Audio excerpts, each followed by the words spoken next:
Hello! If you're into the Lord of the Rings or watching the films, you'll recognise the Witch King of Angmar here. This is Peter Jackson's vision of what he looked like and his crown here. And I was looking at this and the design of it, and it's really good. And I was thinking, well, he had his Morgul blade, which he lost when he stabbed Frodo, and I was thinking he must have some other type of knife, some other type of dagger. And I was looking at it and looking at the central spike and then all the little spikes at the side. They're like double spikes, like deer antlers. So I was drawing some pictures and I drew some sketches here, and I like the idea of this sketch here I drew with the kind of the spikes. You got the central spike of matches his helmet, and then you got the side spikes. So I did this cutout, cardboard cutout. And what I have here is, I have the guard has the spikes the same as he has coming out, the dual spikes. So what I'm going to do is, I'm going to have to, because I've got the pommel on there, I'm going to have to detach the pommel and have that somehow separately connected into the handle. So I'll have slid on the guard here. I'll heat up these joints here and bend them down. I'm also going to try and round these like they are on the actual helmet to make it look like it. Now I have a piece of 5mm thick steel, tool steel, which I'll use for the actual main blade and the tang, and then I've got this thinner piece of 3mm thick tool steel, which I'll use for making the guard. So, and then I have an old piece of Irish bog oak, 2,000 years old approximately. It's really black. I know it's quite splintered. I might be able to seal that and use that as the handle just to give the whole thing an old feel.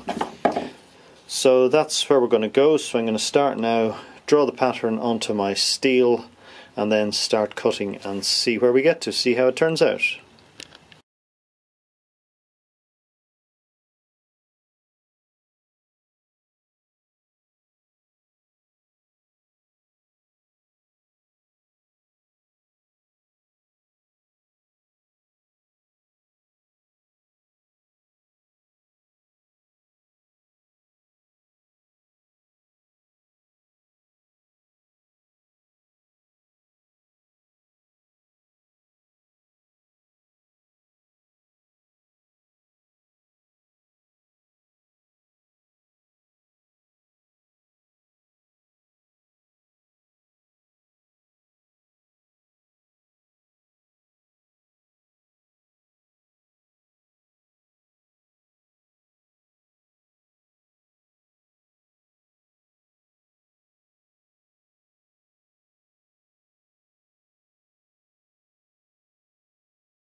I've finished all the sewing now, as you can see.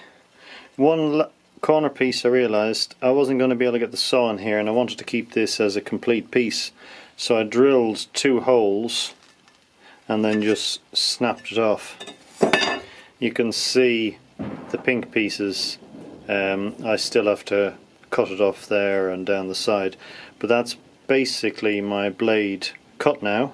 That's the hardest part of the sewing done. On my hacksaw I use a lot of this stuff.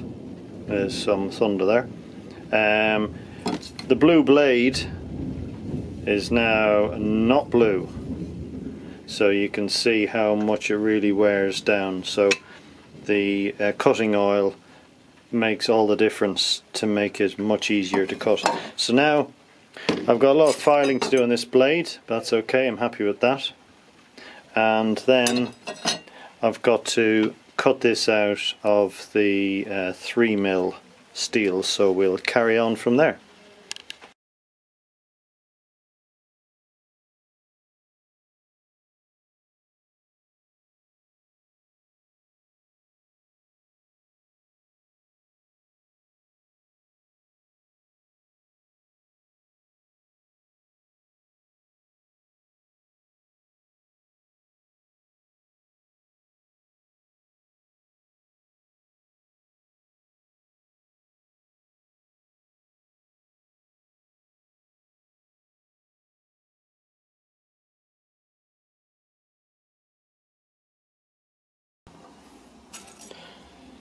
So it's all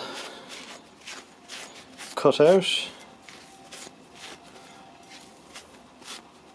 and I just have to do a lot of filing and evening up, and there's one here that's a bit thin, but there you go. So we'll see how we get on from here.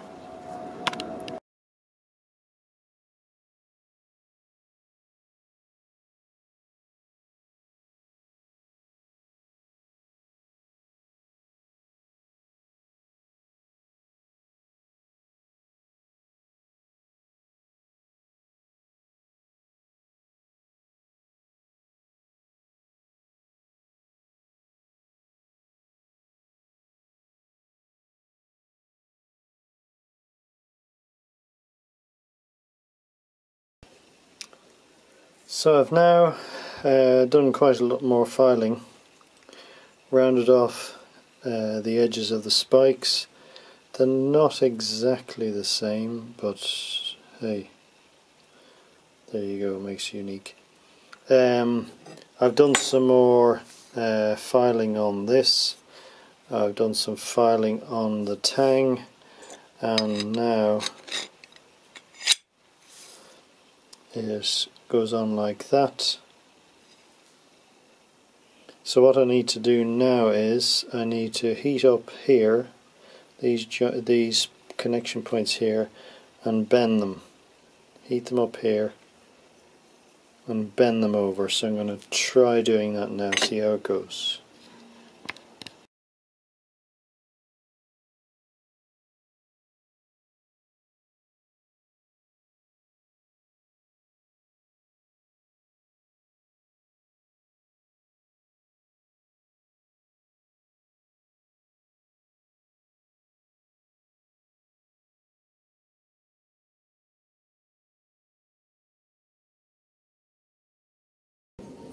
So here it is now, after I've heated it and bent it. I think it looks quite nice actually, and I've bent these little spikes so they're actually going in. So here it is now.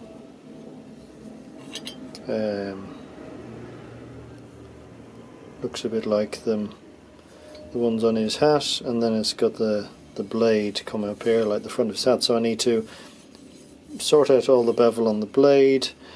I also need to make the pommel, which will go on here. I have this big fat 8mm thick piece. I may make it out of that just for fun, so I can do a bit more accent on the shapes. So we'll see how that goes, so we'll carry on.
Here's my pommel. I've cut it out, 8mm thick. I've forgotten how difficult 8mm is. I know it's 60% fatter than 5mm, but it feels harder. So it's rough-ish. Filing will sort that out. Now I need to cut all these pink areas off, so cut in these little circles here, and then cut along where I've scribed the lines, and then file it and make some nice shapes on these edges of the crown. So let's carry on. Here's the pommel now. There's the cardboard template. It's not quite the same, not to worry. I've done a reasonable amount of filing to make this part look like the curves in it, or the depressions look like the top of his helmet, and then I've just kind of shaped these. So, and I've done all the cutting out on these. I'm not sure how far, I'm going to sand this, but I'm not sure how far I'm going to go because I want to heat it up. It looks like I will need to cut a slot in the bottom here, thin this down so this can slide inside, but knowing my sewing, that might be fun. So then it'll fit on the bottom like that. So we'll carry on, do it more. Well, that's the end of part 1 of the Witch King of Angmar inspired dagger build. I hope you'll come back for part 2, where we'll make the handle, finish the blade, assemble everything, and thanks for watching.